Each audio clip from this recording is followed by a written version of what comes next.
O Evangelho nos revela muita coisa sobre Jesus, inclusive sua personalidade. Mas qual seria o temperamento de Jesus? Sanguíneo, melancólico, colérico, fleumático?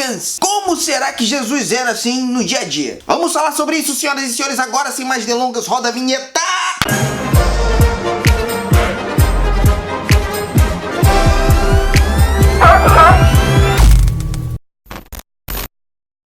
Shalom Aleichem, meus queridos, como é que vocês estão? Eu espero que bem, porque aqui tá bem calor. No Foca na Bíblia de hoje nós vamos conversar sobre a personalidade de Jesus, trazendo aqui 5 fatos inusitados e até polêmicos a respeito de Jesus Cristo de Nazaré. Então vamos ao fato número 1. Jesus não era aceito pela família. Jesus sofreu uma certa rejeição por parte de alguns membros de sua família, ou seja, ele era o esquisitão paranormal que ninguém gostava, exceto Nossa Senhora, é óbvio, e alguns, um outro assim. No Evangelho está escrito que os irmãos de Jesus, que na verdade eram primos, falaremos sobre isso em outro vídeo, não gostavam de Jesus, inclusive faziam piadinhas com a sua pessoa. A situação chegou até um extremo que certa vez os parentes de Jesus foram prendê-lo por achar que ele estava louco. Eles chegaram ali onde Jesus estava e viram que estava cheio de gente, estava um monte de gente e Jesus estava atendendo a todo mundo, e tipo assim, sem dispensar ninguém. Tanto que ele não tinha tempo nem pra comer. E aí eles olharam assim e falaram, não, peraí, velho, isso aí já é demais, ele passou dos limites. Então eles foram até Jesus para fazer aquela reuniãozinha familiar, né? E foi preciso que Jesus desse uma resposta um tanto áspera para que eles se ligassem que ele não estava preso a vínculos terrenos. Então eles tiveram que voltar com o rabinho entre as pernas. Menos Nossa Senhora, né? Eu imagino que Nossa Senhora devia estar mais ou menos assim. Tá vendo? Eu falei, pediu, levou. Tô falando, menino sempre sabe o que faz. Vocês deviam fazer como eu, gente. Eu prefiro guardar tudo no coração. Ele sabe o que ele tá fazendo, gente. Vocês não me escutam. A situação mais trágica foi um episódio em Nazaré. Após se declarar o Messias na sinagoga, Jesus foi expulso de Nazaré e quase morto. Os judeus tentaram jogar Jesus de cima de um penhasco, mas ele conseguiu se desvencilhar das mãos deles e dar no pé a tempo. Ele teve que fugir para Cafarnaum. Mas também, né, gente, o cara foi causar na sinagoga, velho. Na sinagoga. É a mesma coisa de, sei lá, eu ir numa mesquita vestido de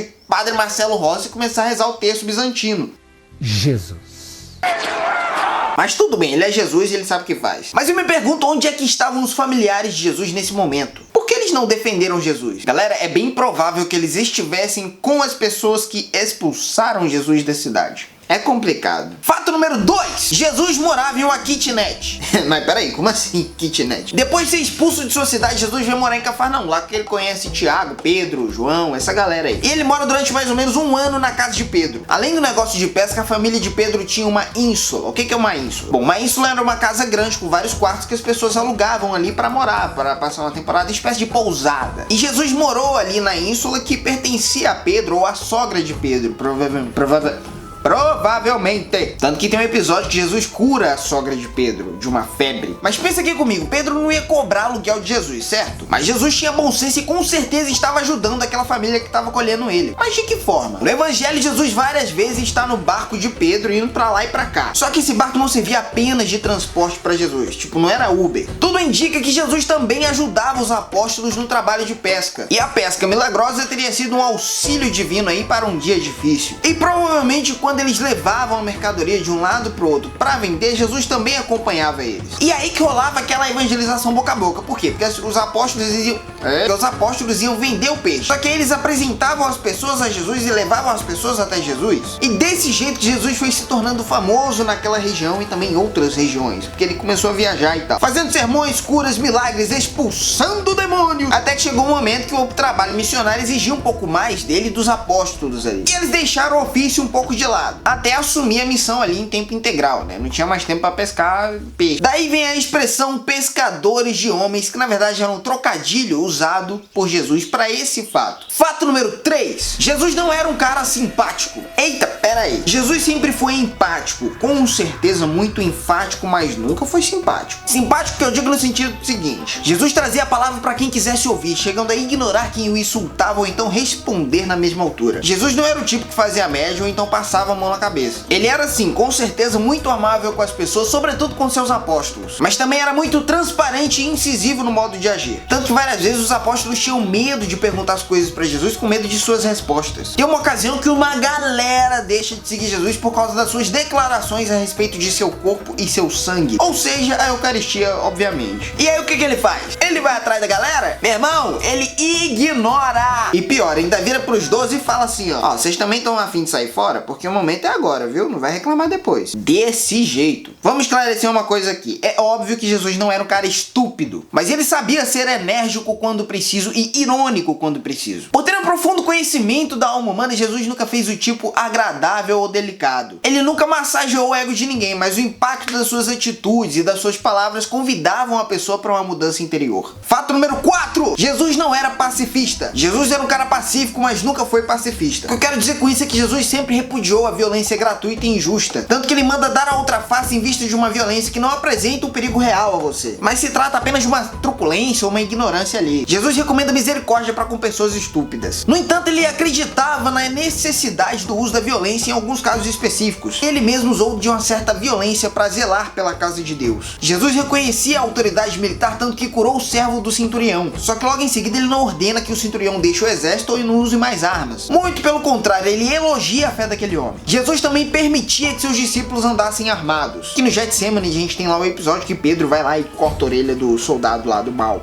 E neste mesmo episódio você vai encontrar Jesus dizendo o seguinte para Pedro: embainha a tua espada, pois todos aqueles que usarem a espada pela espada morrerão. Repara que Jesus mandou que ele guardasse a espada, não que ele jogasse fora ou não usasse mais. Mas então por que Jesus mandou ele guardar? Segue o versículo. Crês tu que não posso invocar o meu Pai e ele não me enviaria imediatamente mais de 12 legiões de anjos? Mas como se cumpririam então as escrituras segundo as quais é preciso que seja assim? Jesus repreende Pedro por causa do uso indevido da violência. Ele estava se valendo daquilo para interromper um plano de Deus. Uma coisa que estava nos planos de Deus e Pedro estava indo contra isso com violência. E diga-se de passagem, um uso muito indevido da espada. Porque, mano, digamos, você tem lá uma espada, você tá com o maluco te ameaçando, você vai atacar e corta a orelha? Que mira é essa, velho? Mas beleza. E vamos ao fato número 5. Jesus não tinha papas na língua, só no Vaticano.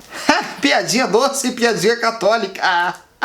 Como eu já dizia, Jesus não fazia média, mas mais do que isso, ele não filtrava palavras, chegando a ofender ou a insultar pessoas hipócritas. Mano, se você olhar no evangelho, você vai ver que Jesus é tolerante com qualquer tipo de pecador. Pode vir adultério, latrocínio, estelionato, assassinato, pacto com Satanás, prostituição, tudo isso ele acolhia a pessoa e em seguida dizia: vai e não peques mais. Mas véi, você quer ver Jesus furioso, você coloca uma pessoa hipócrita diante dele. É cada termo que Jesus usava para descrever a hipocrisia dos famosos fariseus que eu vou te falar. Segura essa. Guia cegos, sepulcros caiados, filhos do inferno. Tem uma situação lá no Evangelho de São Mateus que Jesus começa a descascar os caras em público, velho. Escrachadamente. Jesus era sempre radical no seu modo de dizer as coisas. Vamos a algumas declarações de Jesus de Nazaré. É impossível que não haja escândalos, mas ai daquele por quem eles vêm. Melhor seria que se lhe atasse em volta do pescoço uma pedra de moinho e que se fosse lançado ao mar, do que levar a um só destes pequeninos para o mal. Tomai cuidado de vós mesmos. Se o teu olho direito é para ti causa de queda, arranca-o e lança-o longe de ti, porque te é preferível perder um só dos teus membros ao que o teu corpo todo seja lançado na geena. Para quem não sabe, geena quer dizer quinto dos infernos. Ah, mas você tá destruindo toda a imagem jujubesca que eu criei de Jesus. Por que você tá fazendo isso? Gente, não sou eu que tô dizendo isso, é o próprio evangelho que tá dizendo. É lá Mateus, Lucas, Marcos e João, são eles que estão falando isso de Jesus, não sou eu. Desculpa, mas Jesus era assim. Mas por que Jesus era assim? Olha essa profecia do velho Simeão aqui. Eis que este menino está destinado a ser uma causa de queda e de soerguimento para muitos homens em Israel, e a ser um sinal que provocará contradições, a fim de serem revelados os pensamentos de muitos corações. Então é exatamente isso, gente. Jesus, ele é uma provocação, e ele veio justamente para isso, para te provocar, para mexer com suas estruturas, abalar aí seus conceitos, seus preconceitos, seus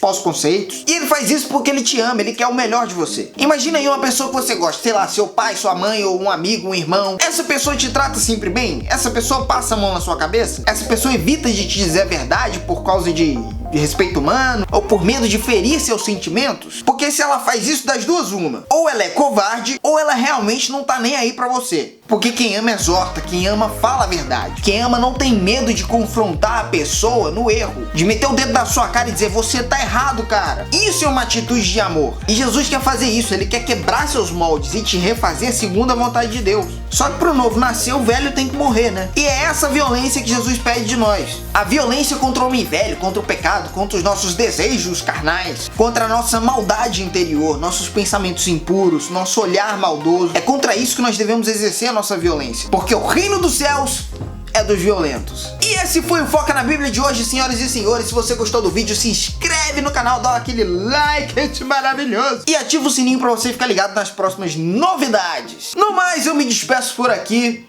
Beijão e até a próxima.